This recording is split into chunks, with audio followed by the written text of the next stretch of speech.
दीपावली कौन? दीपावली प्रकृत उद्देश्य कौन? दीपावली रे आमे काहाको पूजा करू? दीपावली काहेकि पालन करा जाए?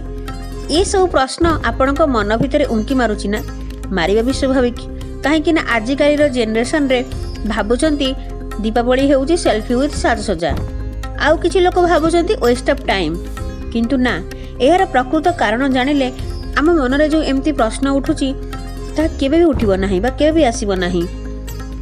तो ये सबूर प्रश्नर उत्तर मुझे भिडियो आपण मानक जनइबी। तो आपण मानक मोर अनुरोध, ये भिडियोटी फास्ट रु लास्ट जाए देखिए। जदि आपन को मोर ये भिडियोटी भल लगे आप निश्चित भाव में गोटे लाइक करेंगे, शेयर करेंगे, आ चैनल जदि नुआ अच्छा सब्सक्राइब करेंगे, पाखरे थिया बेल आइकन को प्रेस करेंगे।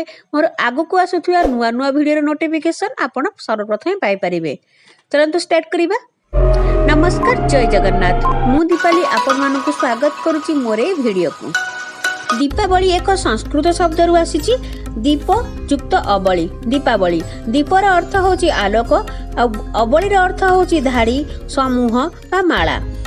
तो दीपावली अर्थ होची आलोकर माला। तो आसंतु जानिबा ए दीपावली विषय रे किछि कथा। आमर प्राचीन ग्रंथ अग्नि पुराण, बराह पुराण, नीलमाता पुराण, पद्म पुराण रे एई पवित्र दीपावली विषय रे मध्य वर्णित अछि। पवित्र कार्तिक मासरे जो अमावास्या पड़े से अमावास्या रे दीपावली आमर पालित हुए। दीपावली 4 दिन धरी पालन करा जाए।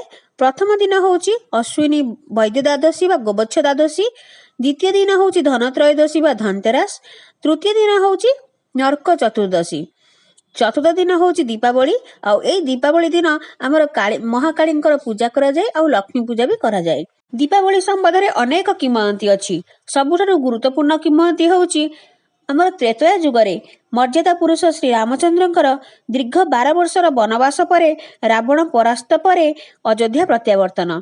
सारा अयोध्यावासी अमावास्यार घन अंधकार को दूर करिया पई प्रत्येक पुरपल्ली रे प्रत्येक गृह सम्मुखरे दीप जाली प्रभु श्री रामचंद्र को स्वागत जणाइथिले। तो एई दीपावली उद्देश्य होची मंद उपरे भलर विजय, मिथ्या उपरे सत्यर विजय, दैत्य उपरे देवतार विजय, और अंधार उपरे आलोकर विजय। अन्य एक किंवदंती अनुसार भाग्य और धनर देवी महालक्ष्मी को स्वर्गर राजा इंद्रदेव निज शरीर त्याग पूर्वक क्षीरसागर रे अवस्थापन करिया पई कहिथिले। इंद्रଙ୍କ कथारे महालक्ष्मी क्षीरसागर रे अवस्थापन करिथिले। महालक्ष्मी का बिना सारा संसार अंधकारमय हो जाइथिला। तेणु समस्त देवी देवता माने भगवान विष्णु को प्रार्थना करथिले। भगवान विष्णुଙ୍କର तत्वावधान क्षीरसागर को मंथन कराइथिला। तो क्षीरसागर को 1000 वर्षर समुद्र मंथन परे गोटे सुंदर पद्मफूल रे बसी माँ महालक्ष्मी प्रकट होइथिले। आ एई दीपावली रे भगवान विष्णुଙ୍କ सहित महालक्ष्मीଙ୍କର विवाह संपन्न होइथिला। आ एई पवित्र दिन रे महादानी बलि मध्य दिनक पई पृथ्वी पृष्ठ को आसी थांती। इतिहास रे उल्लेख अछि जे हमर चंद्रगुप्त राजा चंद्रगुप्त और राजा विक्रमादित्य मध्य सिंहासन रे एही दिन अभिषिक्त होइथिले। एही पवित्र दिन रे हमर हिंदू प्रथा और परंपरा अनुसार पितृपक्ष महालय ठारू आसीथिबा हम पितृपुरुष माने पवित्र दीपावली दिन ऊर्ध्वमुखा होइथांती, माने पितृलोक को से फेरी जाई थांती। तेणु आमे पवित्र मनोभाव रखिकी श्राद्ध समापन करी काउरिया काठरे निया लगई पितृपुरुषों को आलोक देखई थाउ, तांकर शुभ प्रत्यावर्तन पई आमे प्रार्थना करि थाउ। आ एही लोकगीत गाई थाउ। आस हे बड़ बड़ुआ हे अंधार रे आस आलुए रे जाओ, गंगा जाओ गया जाओ, 22 पावछरे गड़ गड़ौ थाओ। द्वापर जुगरे प्रभु श्री कृष्णचंद्र मध्य एही नरक चतुर्दशी माने दीपावली ठीक पूर्व दिन नरकासुर को दमन करथिले। आ दीपावली दिन पंचु पांडव माने से द्वापर जुगरे पंचु पांडव माने 12 वर्षर वनवास सारी आ 1 वर्षर अज्ञातवास सारी हस्तिनापुर को से दिन फेरी थिले।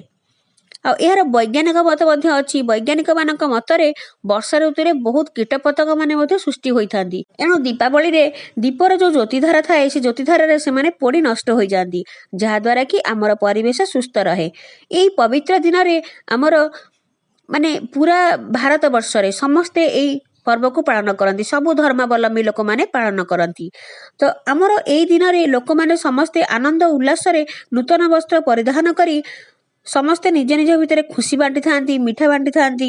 ଦୀପ ହେଉଛି ଶାନ୍ତିର ପ୍ରତୀକ, ଉର୍ଜାର ପ୍ରତୀକ, ଆଶାର ପ୍ରତୀକ ଆଉ ଆଲୋକର ପ୍ରତୀକ, ପ୍ରତିଷ୍ଠାର ବି ପ୍ରତୀକ।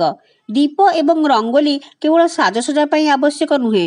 ରଙ୍ଗ ଯେତେ ଅଶାନ୍ତ ମନ ଥିଲେ ବି ଶାନ୍ତି କରିଥାଏ ଆଉ ପରିବେଶକୁ ସୁନ୍ଦର ମଧ୍ୟ ବନେଇଥାଏ। ତେଣୁ କେବଳ ଏଇଟା ସାଜସଜ୍ଜା ପାଇଁ ବି ନୁହେଁ, ନିଜ ମନର ଶାନ୍ତି ପାଇଁ ମଧ୍ୟ ଆମେ ରଙ୍ଗୋଲି ପକେଇଥାଉ ଆଉ ଦୀପ ଜାଳିଥାଉ। ତ ଯେଉଁଠି ଶାନ୍ତି ଅଛି ତ ସେଇଠି ତ ମହାଲକ୍ଷ୍ମୀ ବାସ କରନ୍ତି ନା।